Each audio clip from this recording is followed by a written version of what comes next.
Conservation. It's such an important part of our lives.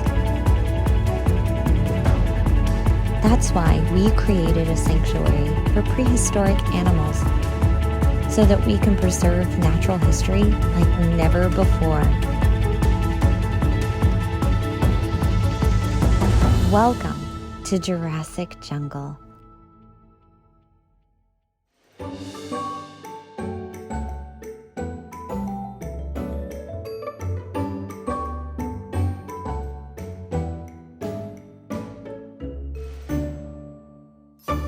Working with formerly extinct species can be really difficult, especially regarding their veterinary care.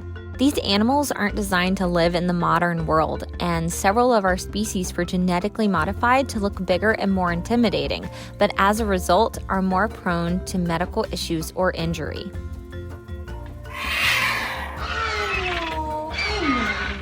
Just finishing up. Listen, another spring like this one, and we're going to have permanent damage. Okay, well, we're definitely going to have to figure out something Yes. about that.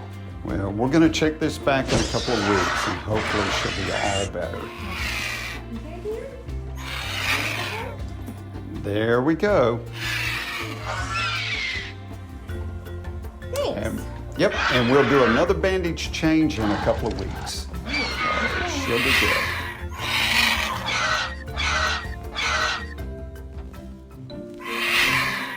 Good girl, Luna.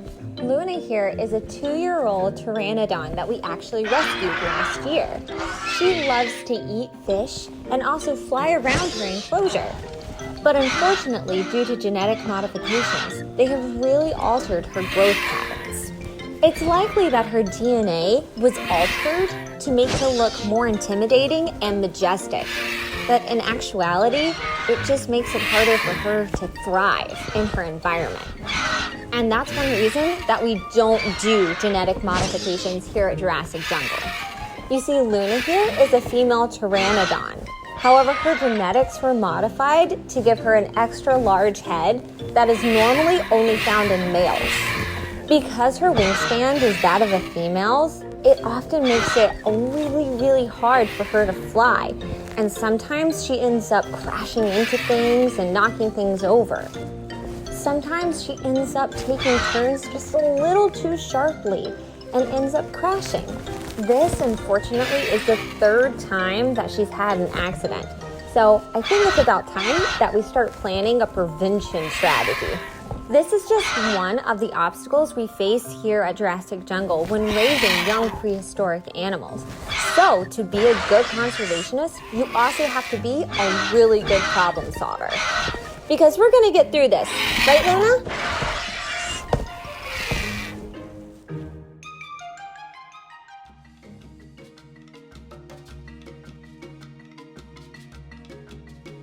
Okay, well, unfortunately, because we are working with, multi-ton prehistoric creatures, there are a lot of risks involved with the job. And the time I got trapped in the Triceratops pen was not great. I got out, but I couldn't find my keys for a little while. And while the Triceratops are normally fine, it can be a little nerve-wracking to be trapped inside with a living thing the size of a jet plane. It wasn't great. It was okay in the end. Dinosaurs in the wild would have a lot of mental stimulation between having to forage for food, hunt, protect themselves from predators, and locate water and shelter. There would be a lot of things on their mind. But here in the safety of our sanctuary, things get kind of boring. So we make sure to keep their minds stimulated with enrichment activities. While sometimes these are training sessions with our handlers, we also like to set up food puzzles for their regular meals so they use their brains to find food like they would in the wild. So here we've got an enrichment activity for Tina. We're filling her breakfast into this bag. We've cut a couple holes in here so it'll slowly fall out as she engages it, knocks it over. And we're filling it with leafy haze as well as these nutritious fruits.